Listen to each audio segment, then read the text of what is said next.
गलती से गिर गया और कमल के आकार का एक लैंप टूट गया। अजीब बात है, मुझे अचानक तीसरी आंख मिल गई। इस आंख से मैं किसी भी चीज की असली कीमत देख सकता था। तभी मैंने देखा कि एक कंटेनर के अंदर $10,000 की मोटरसाइकिल छिपी हुई है जो नीलामी के लिए रखा था। ये पक्का करने के लिए कि तीसरी आंख असली है या नहीं, मैंने तुरंत उस कंटेनर को जीतने के लिए $500 खर्च कर दिए। इस बात पर भीड़ हंस पड़ी। उन्होंने कहा कि एक आम वर्कर शिपिंग कंटेनर में खजाना खोजने का सपना देख रहा है। मैंने उन्हें नजरअंदाज किया और वर्करों से अंदर के बॉक्स खाली करवाए। हाँ, अंदर एक मोटरसाइकिल छिपी हुई थी। तभी मुझे एहसास हुआ कि मेरे पास जादुई नजर है। एक अमीर आदमी ने मोटरसाइकिल $8,000 में खरीदने का ऑफर दिया, लेकिन मैंने कहा कि मुझे कम से कम $10,000 चाहिए। अमीर आदमी कीमत पर मान गया। ज्यादा पैसे कमाने के लिए मैंने उसी रात वर्कर की नौकरी छोड़ दी और फुल टाइम लिक्विडेशन बिन बायर बन गया। तो मैं अगले दिन कंटेनर नीलामी में गया। कंटेनरों का यह बैच 1 साल से फंसा हुआ था। जल्द ही पहला कंटेनर $1,000 की शुरुआती कीमत पर बोली के लिए आ गया। मैंने अपनी तीसरी आंख खोली और देखा कि वह बेकार कबाड़ से भरा था। तभी एक कॉन्फिडेंट अमीर आदमी ने $30,000 की बोली लगाकर बोली जीत ली। उसे लगा कि इसमें कीमती खजाना जरूर होगा, लेकिन जब उसने कंटेनर खोला तो अंदर सिर्फ टूटी फूटी चीजें और कचरा था, जिसकी कीमत ज्यादा से ज्यादा $3,000 थी। वह बहुत ज्यादा हार गया। जल्द ही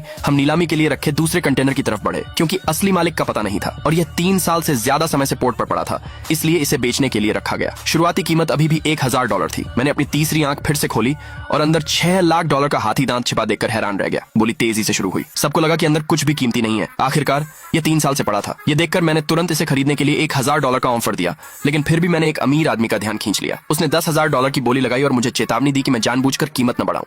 मैंने उसे नजरअंदाज किया और सीधे $30,000 की बोली लगाई, यह कहते हुए कि यह मेरी सबसे ज्यादा बोली है। यह सुनकर दूसरे लोगों ने ज्यादा बोली लगाने के लिए मेरा मजाक उड़ाया। अमीर आदमी ने इसके बाद हार मान ली और कहा इस बार मैं पक्का पैसे हार जाऊंगा। लेकिन जब कंटेनर खोला गया तो पहले बॉक्स में हाथी दांत की एक बहुत सुंदर चीज निकली। उस जगह ने तुरंत सभी को चौंका दिया। अंदर कुछ और चीजें भी थीं। जल्द ही मैं इन चीजों को एक कलेक्टर के पास ले गया। वह हाथी दांत देखकर बहुत खुश हुआ और तुरंत इसे खरीदने के लिए $6 लाख की पेशकश की। दूसरी चीजों की कीमत ज्यादा से ज्यादा $30,000 थी। इस कंटेनर से मैंने कामयाबी से $6 लाख कमाए। दूसरे पार्ट के लिए कमेंट में यस लिखे।